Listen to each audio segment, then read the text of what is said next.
Hello and welcome, PocketWatch here, and it's about time for another episode of Umineko. So yeah, let's just go to another episode of Umineko Tsubasa and another story of the series. So I don't have like anything to talk about really because, well, no one interacted actually with the episodes recently. So yeah, it's kind of hard to like talk about something that is like outside of the episode.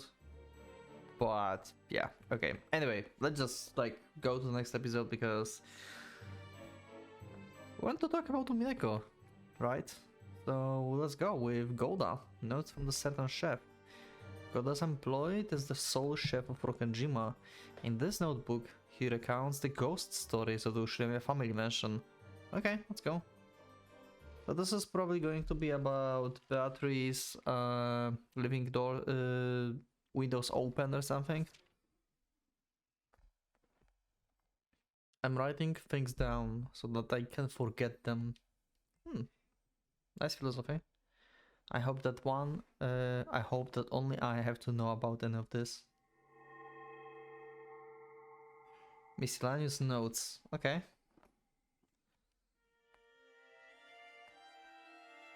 Since then known as the 7 Izu Islands, I originally believed that the Izu archipelago actually does consist of 7 islands, and nothing more than that.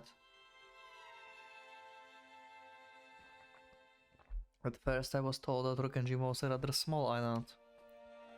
However, my poor imagination drew me a picture of the tiny island with a single palm tree on it when I heard that. You are ridiculous, GOHDA. Compared to that, Rokenjima was actually quite vast. The coastline of the island was a little over 10 kilometers. The overall length of the island would be estimated 3 kilometers. On a map, it certainly looked small, but when you take it into account that it's a private island with only the mention of the Ushirime family builder, its vastness becomes something unimaginable. Yeah, I guess like it's wilderness everywhere outside of the mansion. Outside 2 mansions actually.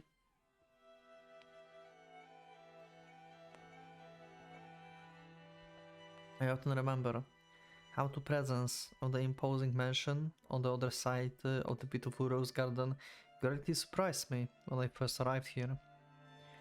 Not even my wildest dreams will I imagine that my life as a cook will lead me to a mansion of billionaires. Yep, you got a pretty good offer, huh? That was like a manga or a fairy tale. In the first place, I was an unlucky person. I worked at a restaurant in a well-known hotel, and it was a wonderful job, full of both pride and tension. It was a place where wonderfully talented cooks competed with their skills. GOHDA is secretly Gordon Ramsay. That's my theory for today. That's why he can like cook small bombs so well that no one will like know that they are even bombs. There's just like literally amazing food that you're going to eat. The bonds between us were even stronger than our pride or any tradition.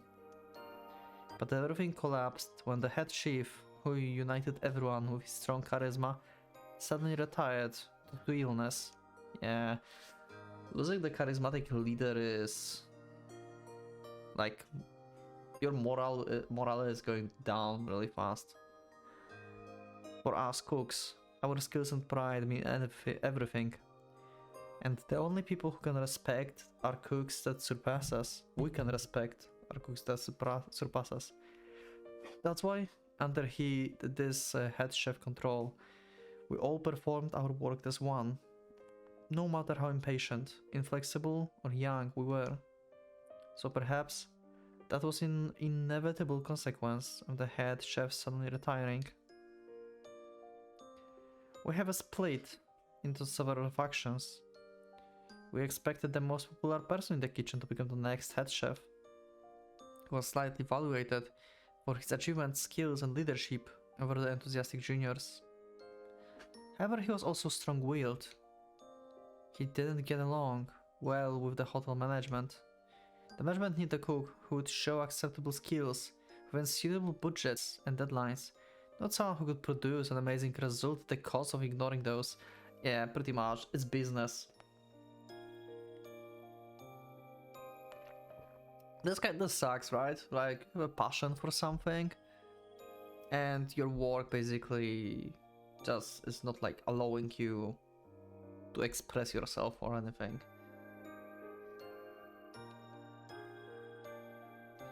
This clash of priorities became a problem. The candidate that the management ended up choosing was an opportunist. He was more interested in showing his subservience to the management than actual making food. Instead of improving his cooking skill, he was only spending time on figuring out how to get a promotion. Well, that's a bad attitude as well. This is terrible, actually. Like, these kind of people are assholes as fuck. They're like pain in the ass, like, I swear. In the end, this man became the head chef. The person all of us wanted to see the position instead ended up as his assistant. We couldn't accept this result, but we decided to keep working under those conditions for a while to see how things turn out. However, the difference between him and his predecessors was immediately obvious, which caused the cooks to explode in frustration. Men did not approve of his methods that ignored their pride as cooks, and of course that included me. Also, I thought like these notes are going to be actually about like Rokenjima, but this is like backstory for GOHDA actually. This is nice. GOHDA needed like a bit development in his character. He's been lacking. Before long, assistants and sympathizers both decided to force the management to negotiate by slapping them with our resignation letters. At this point, it didn't seem like we had any other choice. God, I'm having so many distractions today that I swear I did like 3 or 4 cuts, I think, at this point. And like in the span of like 3 minutes. Like 3 minutes of video and then like cuts and again and again. Oh god. That's why I said like on the other videos I have that I won't have much time to record, and it's starting today. So yeah. Hopefully like I can like do some Tsubasa recordings because they're short, so maybe I could like include this on the schedule. At this point, it didn't seem like we had another choice. Back there, I was the youngest, but I still wouldn't lose to anyone, neither in skill nor in pride. Thinking back on it, I think I didn't quite grasp the fact that I was not only a cook, but also an employee of the hotel. Yeah, pretty much. At first, the assistants weren't interested in such careless methods. Later understood. The young people like me were very enthusiastic about this chance at the revolt against the new head chef. But the end result was not what they expected. Yeah, they just like let you go, they will just like hire new people. The management talked some of the assistants out of quitting, and they didn't join in our revolt. After that, the hotel decided to clear the kitchen of the remaining dissidents. Yeah. They took the most useful and skillful people out of resigning, and purposely overlooked the attempt at the revolt. I didn't understand how they could do such a thing to us. Yeah, like I have like now well, like when this is happening here, like when I'm like reading what happened to GOHDA, I have in my eyes the situation that is like currently at my work. Like they like don't give a fuck actually about like anything, and people are like actually searching for the new job and like resigning one per one right now, and they just like, yeah, it's okay, and they will just hire someone else. Even like the person like recently, the person that worked like for like I think like 15 years for the company, and he's like kind of like on the higher end of the status in the employment, then they still just like let him go. They don't even negotiate with him or anything. So this sucks. This is just like getting personal now. But for the hotel, this was the obvious decision to make. We, the young ones, have been insulting our colleagues who decided not to participate. Yeah, not exactly the same as the situation in my workplace. It's more about like not caring about anyone actually. Like everyone's replaceable. We called the assistant traitors and started planning a counterattack against them, but a cook is a cook because he cooks. Otherwise he cannot make a living. Starting with the calmer ones, one by one, they quietly backed out from that uproar and disappeared after getting another job, yeah. Only then did I realize how inexperienced I was.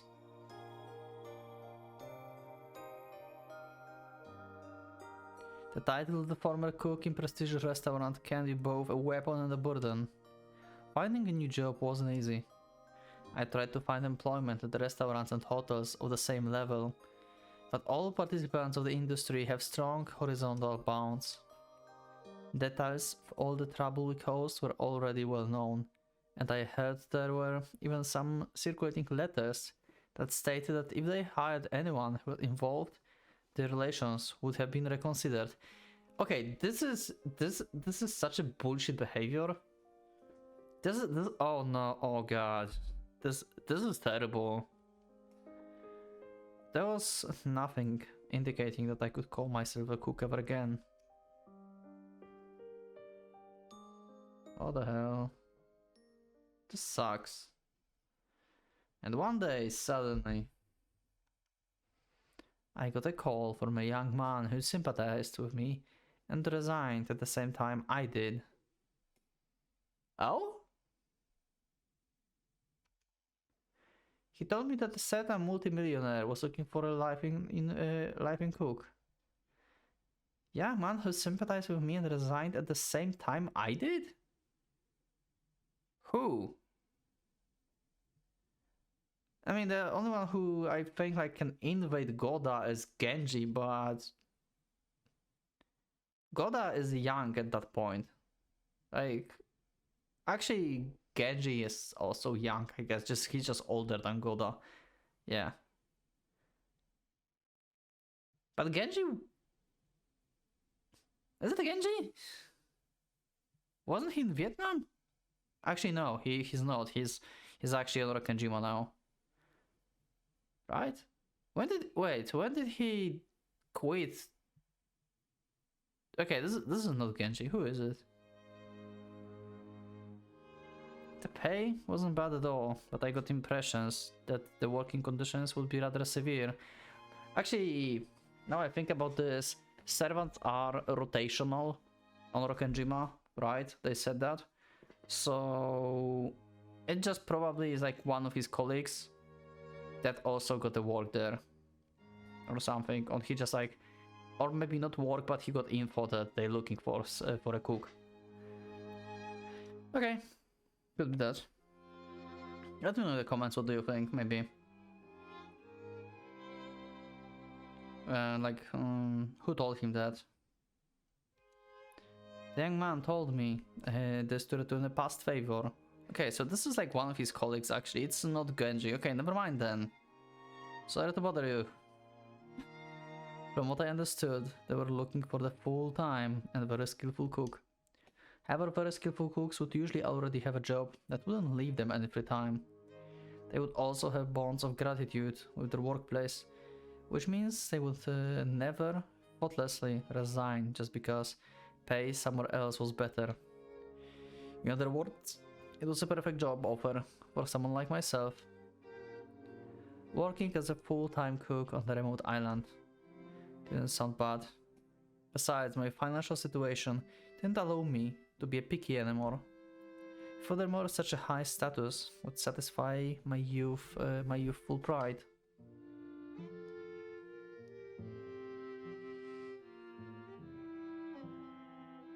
Okay. Thus I applied as a cook to the Ushiramiya family. There we go.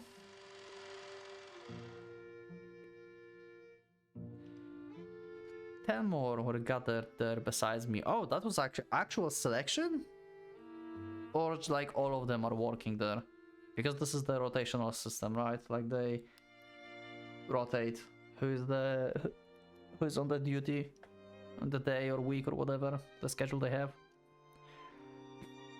If I recall correctly, I was the oldest person there. Oh, god damn it.